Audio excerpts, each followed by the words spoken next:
The year was 1940. Across the scorching expanse of the Libyan desert, long lines of Italian soldiers marched east. Their trucks raised clouds of dust, sunlight glinted off helmets and guns. Officers barked orders. They felt unstoppable. Rome's banners fluttered. Mussolini's dream of empire seemed within reach. The heat was fierce, but spirits ran high. Yet beneath this confidence, tension brewed. The desert was no place for the unprepared. As the first days wore on, the sand seemed endless. Engines groaned, struggling up dunes. Every step forward was harder than the last. Still, the Italians pressed on, eager to plant their flag in Egypt. Some soldiers joked about reaching Cairo in a week.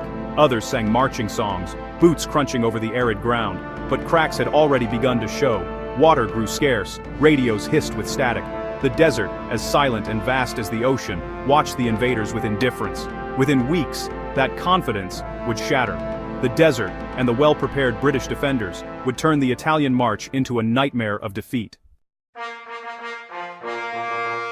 Italy's leader Benito Mussolini wanted glory. He saw Adolf Hitler's rapid victories in Europe and craved his own. Mussolini wanted to build a new Roman Empire. North Africa was central to his plan. Egypt was the key. Controlling Egypt would open the way to the Suez Canal, Britain's lifeline to its empire in Asia.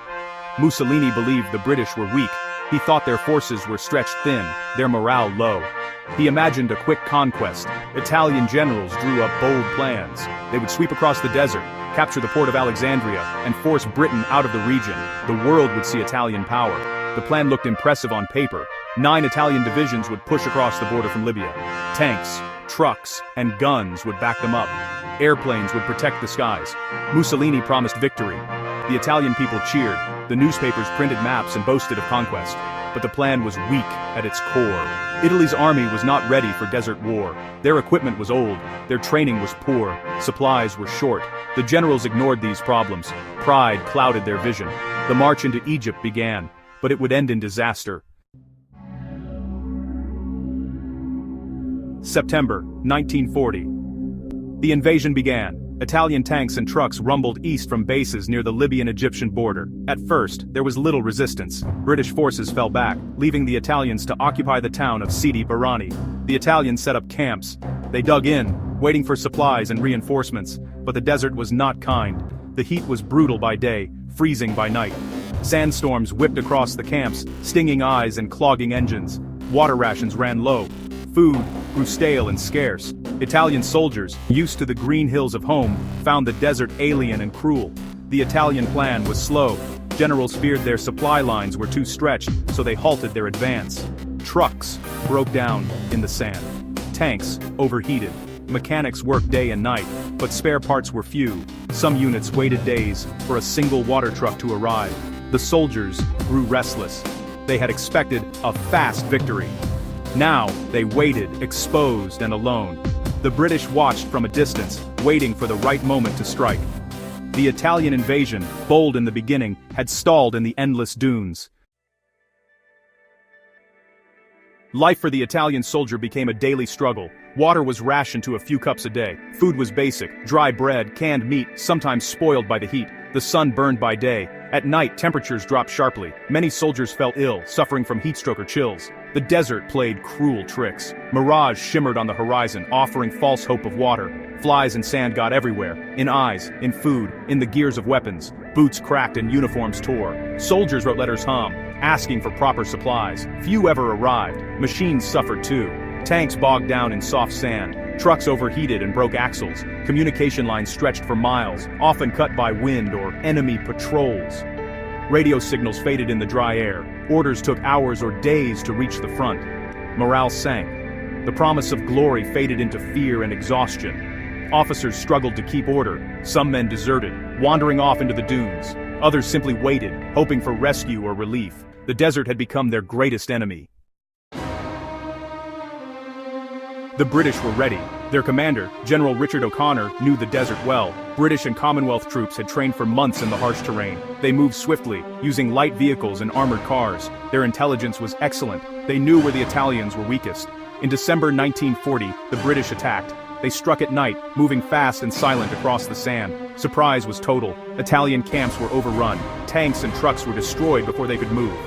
British soldiers advanced in small, mobile groups, never giving the Italians time to organize a defense. The Italians were confused and afraid.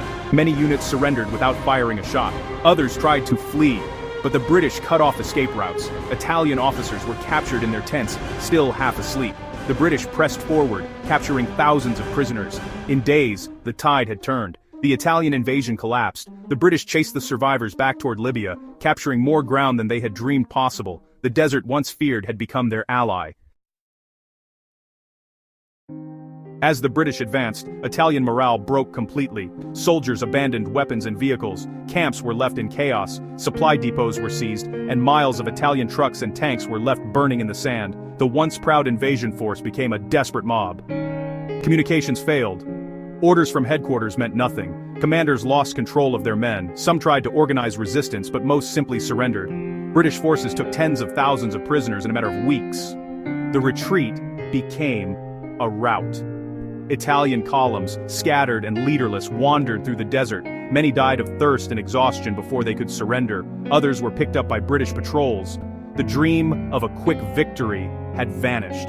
The news stunned Italy. Mussolini's glory had become shame. The world saw Italian soldiers, hungry and beaten, marching into captivity.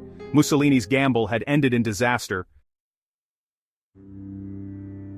By early 1941, the Italian army in Egypt had ceased to exist. British forces swept through Cyrenaica, capturing town after town. Entire Italian divisions surrendered without a fight. The desert was littered with the wreckage of an army, burned-out tanks, shattered trucks, and abandoned camps. Many Italian soldiers were relieved to surrender. They were fed and given water by the British. For months, they had suffered hunger, thirst, and fear. Now, the nightmare was over.